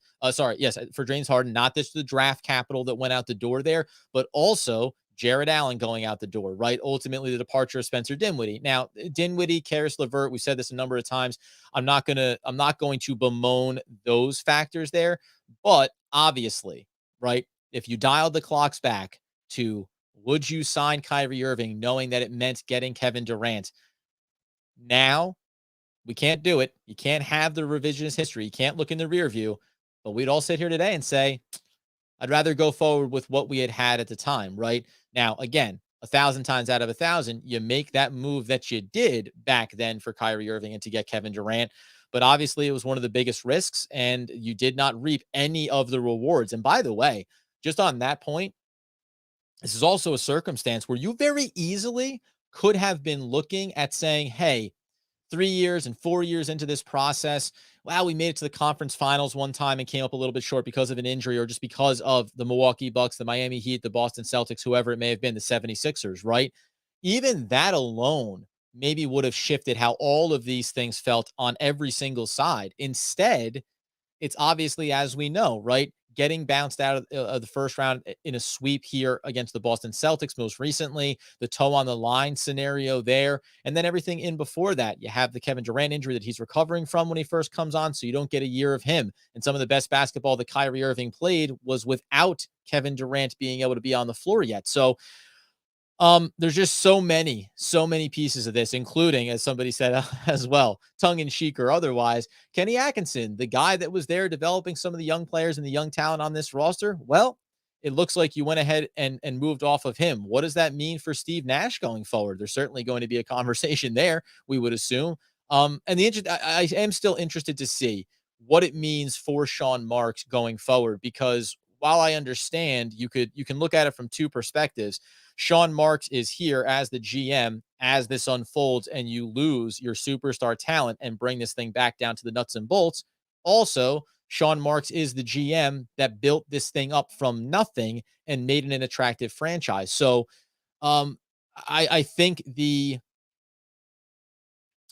we will certainly see something coming across as far as what it looks like for Sean Marks over the course of this season and what he can accomplish to convince Josiah, if he needs to be, that I can still be the GM going forward. And I'm not going to be concerned if you end up seeing Sean Marks gone. I'm not going to be concerned about seeing any player gone, honestly, because there's nothing inside of this that changes how we feel going forward. Cam Thomas, Kessler Edwards, Day'Ron Sharpe. It doesn't, all of these players, I'm going to look at the young talent and think about what could be possible over the next few seasons and just how they do convince the franchise, convince ownership, convince the fan base that the rebuild is going to be successful. But you could tell me anyone stays or goes, and it doesn't matter relative, right? The biggest fallout is that Kevin Durant will be gone. Ultimately, you're going to see Kyrie Irving will be gone.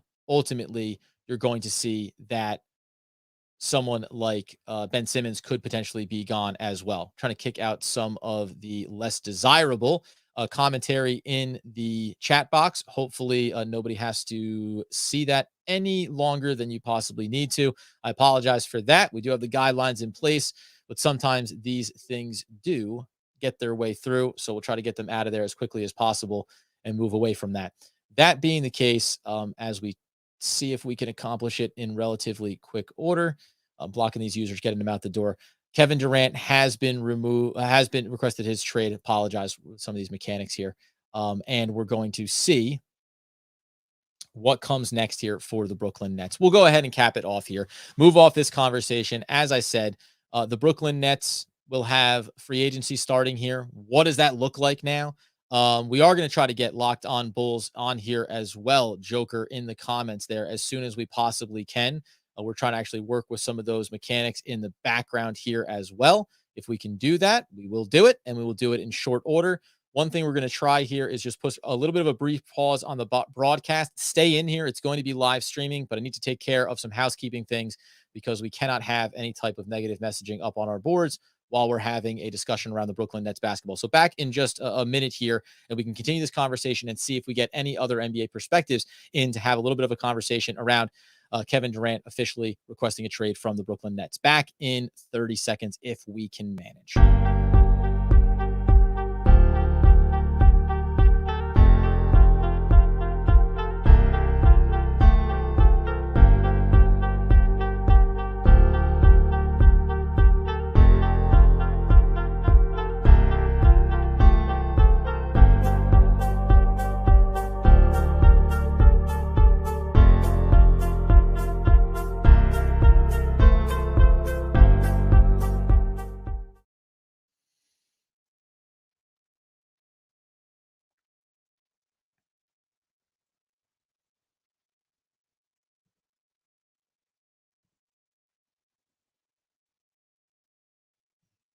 Okay, it looks like we took care of that. If you want to be in the chat, again, we do have our guidelines set in. Sometimes on live stream, some things sneak through. I'm going to tell you right now, don't bother.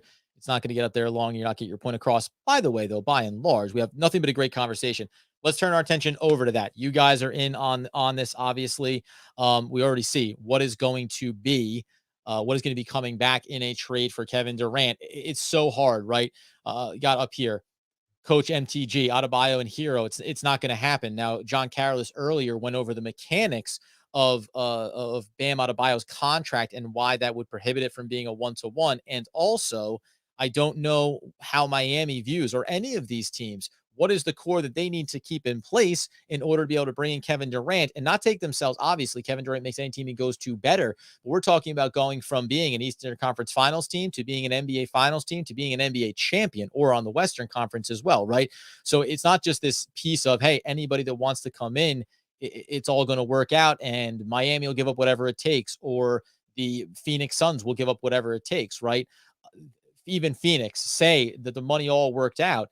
They need to look at the players they're going to retain there and say, if I had Kevin Durant with Chris Paul, well, who do you want back in return? Now, there's some guys, there's some names you could certainly throw out there beyond Ayton that you'd say, yeah, they'll be willing to sacrifice those pieces. But as we've seen over this short tenure for Kyrie Irving, Kevin Durant, and the Brooklyn Nets, when you're loaded, top heavy, especially with the dollars that you're committed to certain players, you have to start to fill in the rest of that roster with some spare parts and pieces. And the NBA Finals were a great example of, through the draft, through some of the smart spending in free agency, you continue to replenish your depth. And that's what allows you to have the opportunity to stay competitive, even if a star goes down, and to be able to have a rotational cast. That one of the failings we talk so much about when it comes to the Brooklyn Nets over this run, and there'll be plenty of things to point to, is the minutes that you tax so many players with, right? Kevin Durant was running out there for max minutes throughout the regular season. That's not the ideal version of it. Where are the redundancies to be able to let this team have success and not wear down your superstar talent? We saw it even in some of the supporting cast, like Patty Mills, who opted out.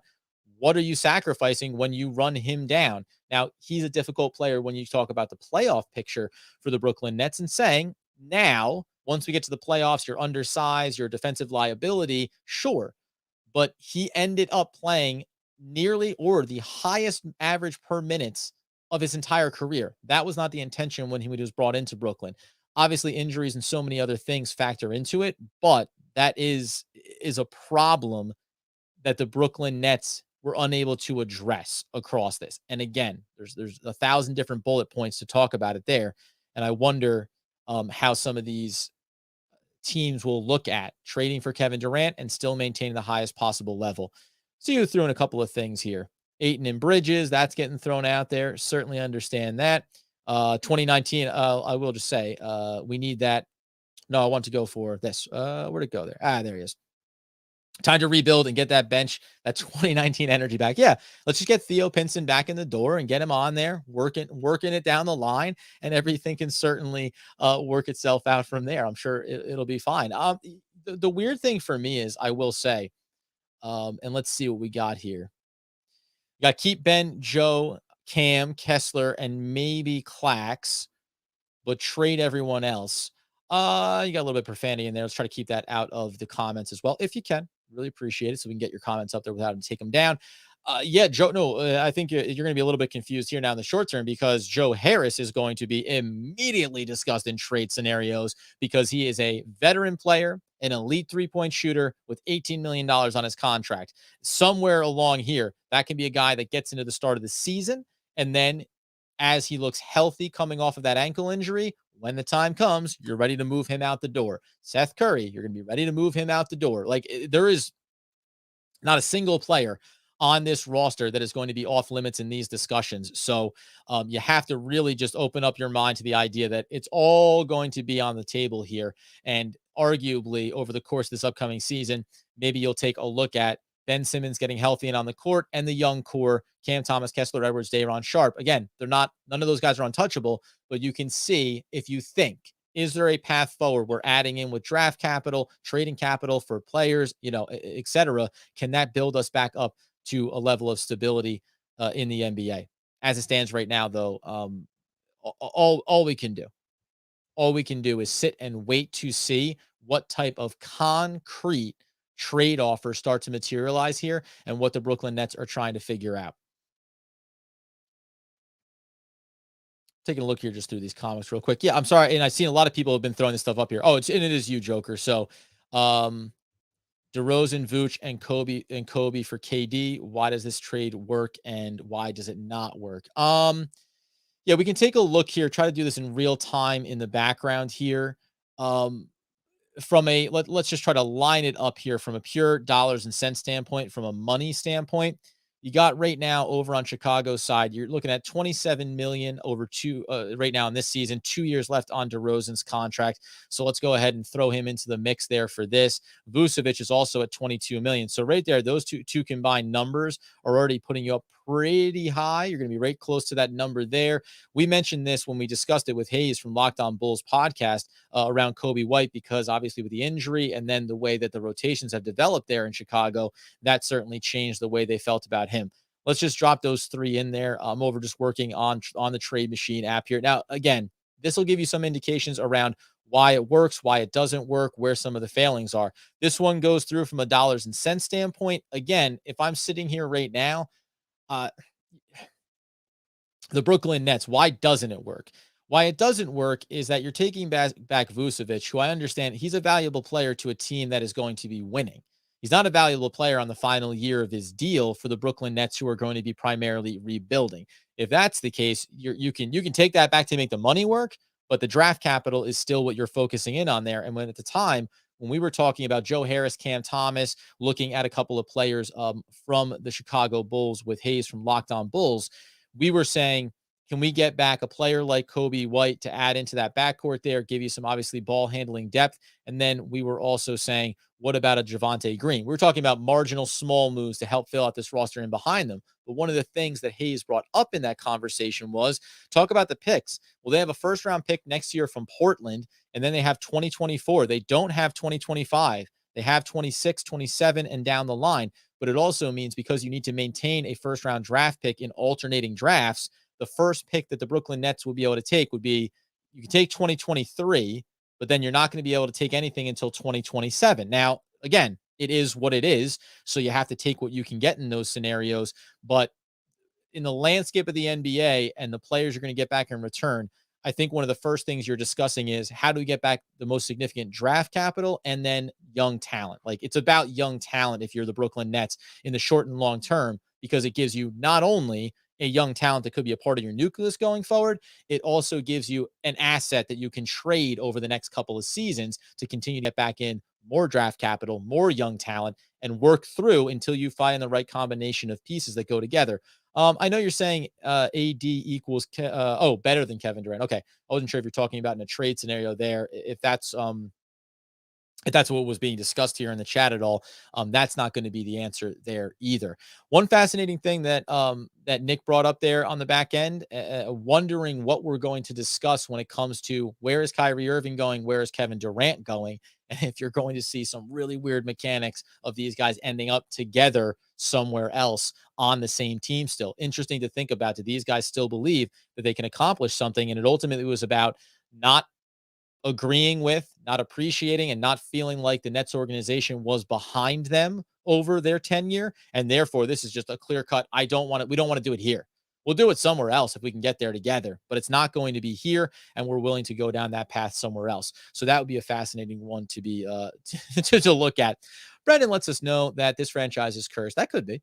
There's certainly a contingent of the fan base that may feel that way.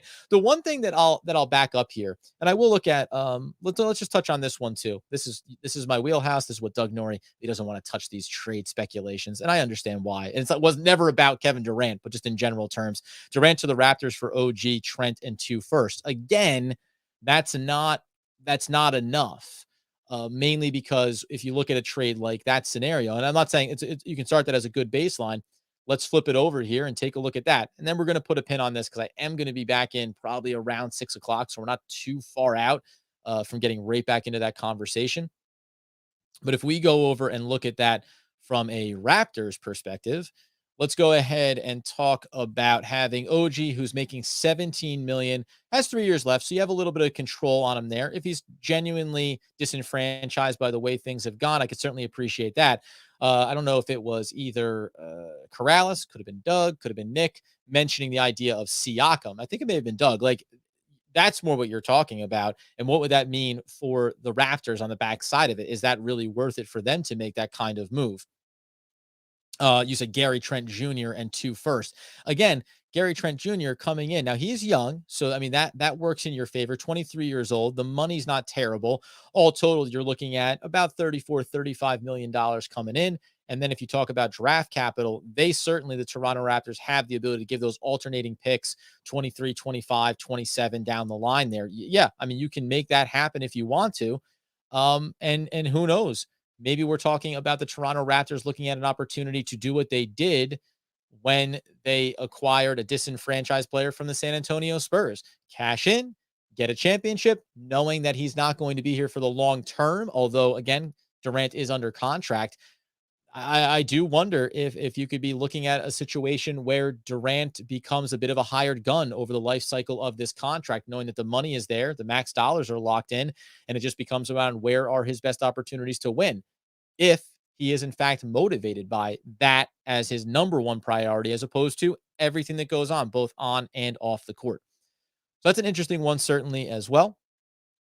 We'll get back into Brandon here, though. Can this be a Kobe situation where KD can change his mind? Yeah, that we highlighted that over the course of this, right? Where he wanted out and the Lakers said no. And then they put pieces in place and said, we're going to move forward and we're going to make the trades. What I would say is, can the Brooklyn Nets, because they don't, he said he wants to be traded. The Nets do not have to trade him. And, Doug mentioned, going and getting Royce O'Neal, that's a move by misreading this set of circumstances, right? So could the Brooklyn Nets forge ahead here and try to put together a scenario where Kevin Durant looks at it and says, hey, there's still opportunities? Sure. The problem is again, because it wasn't an opt-out from Kyrie where he exited, it wasn't a sign and trade where he was no longer on this team. I just don't see how these two guys and their relationship away from basketball are going to sit here and say, well, even though we both don't want to be here, they made X moves and that makes it, viable for us to stay. Now, what does that look like? Right? Just flat out refusing, and the mechanics that go forward there, that I can't tell you, right? I cannot, but I don't see that being realistic, I guess would be the case. I think that at this point, you're just talking about, and by the way, the reason why it also wouldn't be realistic is because the Nets organization is going to start to have all of these trade offers come flooding in for Kevin Durant. And once that happens, you're going to be able to say, we can take our best offer. We can get all of this draft capital. Like, there's going to be so many fruitful opportunities on the table that at a certain point you look at it and say, we have two players that don't want to be a part of our organization going forward. Why are we going to? prolong this process, right? Assuming that the offers come through and that they can find a way to move themselves forward. That being the case, let's see what we got here real quick. If Suns, then you get Ayton plus multiple first draft round picks in 2032 and maybe get Chris Paul and Booker. Yeah. I mean, that's, yeah. So, I mean, that's obviously, if you're making this trade near the Phoenix Suns, you want Chris Paul there, you want Booker there, you want it to be a part of that nucleus that's going to win a short-term championship for you. That's the goal there. And again, that's why it becomes so fascinating around what happens here, because the team that he goes to needs to keep the best players that are there. Miami wants Kevin Durant. Great.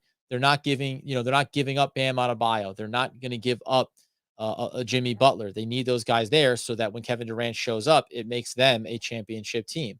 Likewise for Phoenix, likewise for anyone. So that being the case, we will go ahead and put a pin in this. Obviously, the breaking news about just about a little less than 2 hours ago, about 2 hours ago, Kevin Durant officially sends notice to Joe Tsai, owner of the Brooklyn Nets. He wants to be traded, and in doing so, effectively starts the clock on the rebuild for the Brooklyn Nets. And one fascinating footnote here is, if he has requested this trade, and we talk about what is Sean Marks' status inside of the franchise, well, if he's here to execute this trade, if we talk about this on in covering the New York Football Giants, you don't let a GM like Dave Gettleman make decisions knowing that he's not going to be a part of your franchise going forward. Don't know how those mechanics process going forward, but maybe everybody is going to be gone in terms of anyone underneath Joe Tsai, the players, the GM, and any key members of this franchise that, for better or worse, were a part of a process that was supposed to be about winning championships and ultimately turned out about repeating history, stripping a franchise of all of its valuable draft capital and assets, and staring down a fairly dark precipice. That being the case, we will come back in over the coming days and weeks and around the free agency period, and we'll explain to you why the Nets can try to get themselves back on track, young talent that they can get excited about, and how this team, franchise, and ultimately fan base moves forward. Thank you so much for joining us live on YouTube, live over on Twitter. We appreciate it. We'll be back in covering the free agency as well. Subscribe to the YouTube channel. Go get the podcast on that feed and check out Locked On Mavs. Check out Locked On Celtics. It's fantastic coverage of the league at large and all of these individual teams. Very proud to be a part of this network at times like these. That'll do it for me. We will be back in. We will be talking all things Brooklyn Nets basketball.